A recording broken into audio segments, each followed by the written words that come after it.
আমরা শান্তি চাই। রাজ্য মহিলা কমিশনের চেয়ারপারসনের কাছে আর্জি মহিলাদের। পুলিশ আছে তাই একটু ভরসা পাচ্ছে, কিন্তু আজ নয় কাল তো পুলিশ চলে যাবে, তখন কি হবে? এই আতঙ্কই এখন তাড়া করছে মোথাবাড়ির গ্রামগুলিতে।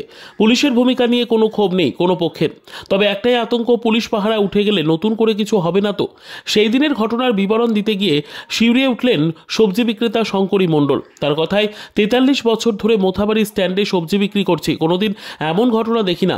কমিশনের চেয়ারপারসনের কাছে হাতজোড় করে তিনি অনুরোধ জানান আর যেন এমন ঘটনা না ঘটে। ঘটনার 6 দিন পর রাজ্য মহিলা কমিশনের চেয়ারপারসন লীনা গঙ্গোপাধ্যায় সহ 3 সদস্যের একটি দল মোথাবাড়ি পরিদর্শনে আসেন। মোথাবাড়ির ক্ষতিগ্রস্ত 4টি গ্রাম পরিদর্শন করে কথা বলেন উভয় পক্ষের মহিলাদের সঙ্গে। পুলিশের ভূমিকা নিয়েও প্রশ্ন করেন মহিলারা। তবে প্রতিটি গ্রামের উভয় পক্ষের মহিলারা পুলিশের ভূমিকা নিয়ে সন্তোষ প্রকাশ করেন। পুলিশের ভূমিকা নিয়েও প্রশ্ন করেন মহিলাদের, তবে প্রতিটি গ্রামের উভয় পক্ষের মহিলারা পুলিশের ভূমিকা নিয়ে সন্তোষ প্রকাশ করেন। ঘটনার পর পরিবারের পুরুষদেরকে পুলিশ মারধর করার পর অনেককেই তুলে নিয়ে গেছে, অনেককেই অকারণে পুলিশ তুলে নিয়ে গিয়েছে বলে অভিযোগ করেন মহিলারা। বাসন্তী রায় বলেন, এর আগে কোনোদিন এমন ঘটনা এলাকায় ঘটেনি। আমরা শান্তি চাই, আপাতত পুলিশ আছে তাই কিছুটা হলেও আতঙ্ক কেটেছে। পুলিশ উঠে গেলে আবার কি হবে এ নিয়ে আতঙ্কে রয়েছে আমরা। দুই গোষ্ঠীর সংঘর্ষে উত্তাল হয়ে উঠেছিল মোথাবাড়ি থানার বিভিন্ন এলাকা। একাধিক গ্রামে ভাঙচুর, ইটপাটকেল ছোড়ার অভিযোগ ওঠে দুই গোষ্ঠীর বিরুদ্ধে। পরিস্থিতি স্বাভাবিক করতে বেশ কয়েকদিন কেটে যায় পুলিশের। এখনও মোথাবাড়ি কিছুটা স্বাভাবিক হলেও মোতায়েন রয়েছে গ্রামে গ্রামে পুলিশ। নিয়মিত টহলদারি চলছে পুলিশের। এদিন মোথাবাড়ি পরিদর্শনে আসেন রাজ্য মহিলা কমিশনের এক প্রতিনিধি দল।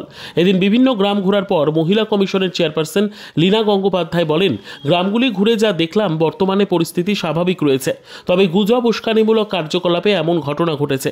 এখনও গ্রামের বাসিন্দাদের মধ্যে আতঙ্ক কাজ করছে। সমস্ত গ্রামগুলি ঘুরে মহিলাদের সঙ্গে কথা বলেছি, কোথাও কোনো মহিলা সে তেমন আক্রান্ত হননি। তবে এই ধরনের ঘটনা মোথাবাড়িতে এর আগে ঘটেনি। তিনি বলেন, এলাকা যেন দ্রুত শান্ত করা যায়, আবার যেন সকলে মিলে একসঙ্গে কাজ করতে পারে, সেই পরিস্থিতি ফিরিয়ে আনার চেষ্টা করার জন্য পুলিশকে বলা হয়েছে।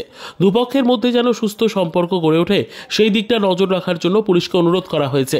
পুলিশ যেন নিয়মিত মনিটরিং করে এই সমস্ত বিষয়গুলি। এছাড়াও তিনি সেদিন মোথাবাড়ির 4টি গ্রাম ঘুরে রিপোর্ট তৈরি করবেন এবং সেই রিপোর্ট রাজ্য মহিলা কমিশনের পক্ষ থেকে মুখ্যমন্ত্রীর কাছে পেশ করা হবে বলে জানান চেয়ারপারসন লীনা গঙ্গোপাধ্যায়। রাজনৈতিক রং কিভাবে দেখছেন? আমি তো কোনো পার্টির প্রতিনিধি হয়ে আসিনি। উইমেন্স কমিশন একেবারেই নিরপেক্ষ সংগঠন, একটা বডি যারা মহিলাদের উপর অ্যাট্রোসিটি হলে সামনে এসে দাঁড়ায়, সেই জায়গা থেকেই আমি এসেছি। রাজনৈতিক জায়গাগুলো তারা তাদের মতো কী করবেন সেটা তাদের অথরিটি আছেন, তাদের হায়ার অথরিটি আছেন, তারা বুঝে নেবেন। এটার মধ্যে আমরা কথা বলতে চাই না। আমি কথা বলতে চাই না। আমি শুধু একটাই কথা বলবো, যে সম্পর্কটা ছিল সহজভাবে এতগুলো বছর কেটেছে, সেই সম্পর্কটাই যেন থাকে এবং সেই সম্পর্কটা যেন আবার রিভাইভ হয়। মহিলা আক্রান্ত কেমন? মহিলা আক্রান্ত বলবো না, ঘরবাড়ি আক্রান্ত কি যদি বলেন সেটা একটা আছে। অনেকের মহিলারা আতঙ্কে আছেন কারণ অনেকের বাড়ির পুরুষরা বাড়িতে থাকেন না, সেটা একটা কারণ। আতঙ্ক তো হতেই পারে। আমি আমার বাচ্চা নিয়ে দেখুন, আমি আবার আর একটা কথা বলছি যে এটা হিন্দু মুসলমান হতে হবে এমন তো নয়। আমার পাড়ায় যদি কোনো ঝামেলা হয়, সেখানে যদি আমার সমসম্প্রদায়েরও কেউ ঝামেলা করে, আমি তো ভয় পাবো, উল্টোটাও সত্যি। তো আমি ঝামেলাটাকে গুরুত্ব দিতে চাই, যে ঝামেলাটা যাতে না হয়, সেটা যে করুক আর না করুক। আমরা বারবারই ধর্মের কথা তুলে এই ডিভিশনটা করতে চাই না।